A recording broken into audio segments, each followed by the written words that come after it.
suis Rémi Le Boissetier. Alors, je suis venu à l'écriture assez tôt, mais j'ai publié tardivement, enfin en tout cas l'ouvrage qui nous concerne, puisque c'est mon premier contrat d'éditeur, donc qui est intervenu à plus de 60 ans. Entre-temps, j'ai toujours plus ou moins écrit et dessiné. C'est-à-dire, j'ai eu une sensibilité artistique que j'ai développée assez tôt. Mon parcours est assez le reflet du sujet de la table ronde, centré sur l'auto-formation, puisqu'au niveau de mes études, j'ai lâché en première, avec pour tout bagage un brevet des collèges, c'est-à-dire 3 fois rien. S'en est suivi donc une période de 10 années d'instabilité, souvent d'impasse, de tâtonnement, sans penser que finalement j'avais des compétences artistiques que je ne pensais même pas exploiter. Vous voyez, donc c'est sur le tard, au milieu des années 80 à peu près, qu'il m'a été permis d'intégrer un studio de cinéma d'animation et donc de me former directement en réalisation. Donc à partir de ce moment-là, une confiance s'est installée et finalement le dessin animé, le cinéma d'animation peut revêtir différentes formes. Le dessin animé en particulier donc m'a occupé ensuite plus d'une vingtaine d'années. J'ai lâché prise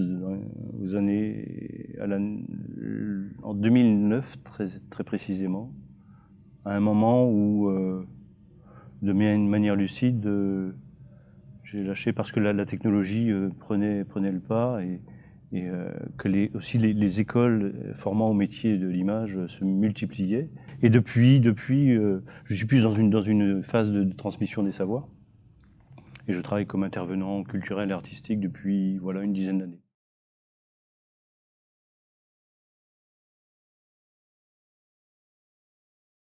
Alors voilà l'objet en fait, qui est la raison première de l'invitation de Créativité et Territoire. C'est un objet singulier qui a intéressé un éditeur, intéressé par la curiosité également. C'est un objet qui est quand même l'aboutissement d'un travail, je dirais, qui s'étend sur 3 décennies. Le thème est né d'une petite revue que j'avais fondée avec un ami dans les années 80, donc sur le thème des métiers imaginaires, ce qui est un thème qui revient assez souvent dans la littérature. Et ce qui m'intéressait aussi, c'était de défricher, parce que c'est une chose qui m'a longtemps occupé et préoccupé par rapport aussi à mon parcours personnel et milieu familial dont on peut parler aussi, l'activité humaine. Voilà, donc ce dilemme, c'est-à-dire devoir prosaïquement gagner sa vie, c'est l'expression, et finalement perdre aussi en même temps la plus grande part de sa liberté. Donc voilà, concilier comment dire, cette fonction sociale et le développement personnel. Donc ça a été pendant longtemps au cœur de nombreux questionnements. Le thème des métiers imaginaires est d'une extraordinaire variété et vitalité. C'est-à-dire qu'il touche, et ça je ne l'avais pas forcément appréhendé dès le départ, il touche à toutes les potentialités, dirais-je, de notre activité physique et mentale. Et par cette entremise même, en fait, il déborde souvent sur le monde animal, végétal, voire minéral. Ce qui apparaît, c'est ensuite toute une combinatoire entre tel et tel métier, et donc qui établit un champ relationnel. On peut prendre des exemples dans différents types, parce qu'il y a le poétique, par exemple, le charmeur d'orage. Ça revient assez souvent, c'est-à-dire les phénomènes météoriques, tout ce qui est finalement un peu insaisissable, impalpable, intéresse l'artisan imaginaire, évidemment. Les nuages, allant jusqu'au principe de l'âme. chez André Mauroy, un peseur d'âme. Il y a le poétique, il y a aussi des choses dans l'humour noir. Là, par exemple, je pointe la dédeuilleuse, hein, qui son rôle est donc d'ôter le deuil une fois les obsèques, les funérailles achevées. L'absurde, puisqu'il existe aussi un laveur d'eau. L'ironie, puisqu'il y a le percepteur d'épouses, hein, qu'on trouve chez Marcel Aimé. Et il y a aussi là des choses qui sont plus de l'ordre de la provocation. Et là, on a le torcheux et le merdeux. Donc chez Tony Duvert, un auteur un peu oublié aujourd'hui, pour différentes raisons. En termes de métier imaginaire, on est souvent très proche de la réalité, si ce n'est en deçà. Hein.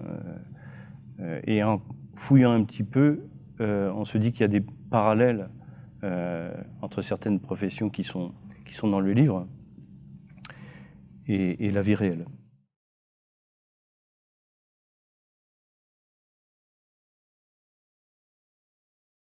On s'aperçoit que finalement, en tout cas en littérature, ce sont à peu près les mêmes auteurs qui inventent des villes imaginaires, des pays imaginaires, des cultures imaginaires. C'est une sorte de métaphysique. Et l'imaginaire, effectivement, aujourd'hui, en tout cas en parlant de cette littérature, si on faisait un état des lieux, en tout cas, c'est une littérature en voie de disparition.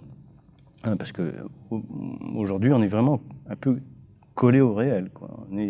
On a le nez devant la réalité, à travers tous ces canaux d'information qui se démultiplient, l'information continue, etc. On profite plus de cette mise à distance, en fait. Parce que la littérature de l'imaginaire, en tout cas,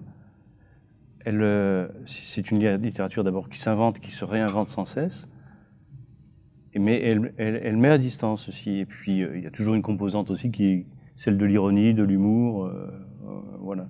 Moi, je pense que c'est fondamental. Et moi, je parle toujours du muscle imagination. Hein, c'est comme un muscle, c'est quelque chose qu'on entretient. Malheureusement, aujourd'hui, en tout cas dans mon domaine, qui est plutôt celui de la littérature, je m'aperçois que, hors de la fiction romanesque, cette littérature n'existe qu'assez peu, quoi. Enfin, elle est rangée dans les documents littéraires, dirons-nous. Mais, et ce qu'on présente d'ailleurs, c'est un petit peu aussi la faute de ceux qui travaillent dans la culture, quelquefois, hein, qui ont une culture un peu restrictive. Que j'ai vu, et je présenterai tout à l'heure, un document que j'ai prélevé à la bibliothèque de Nîmes, dans ma ville de résidence, une brochure qui s'appelle « Littérature de l'imaginaire ». Et qu'est-ce qu'on trouve dedans?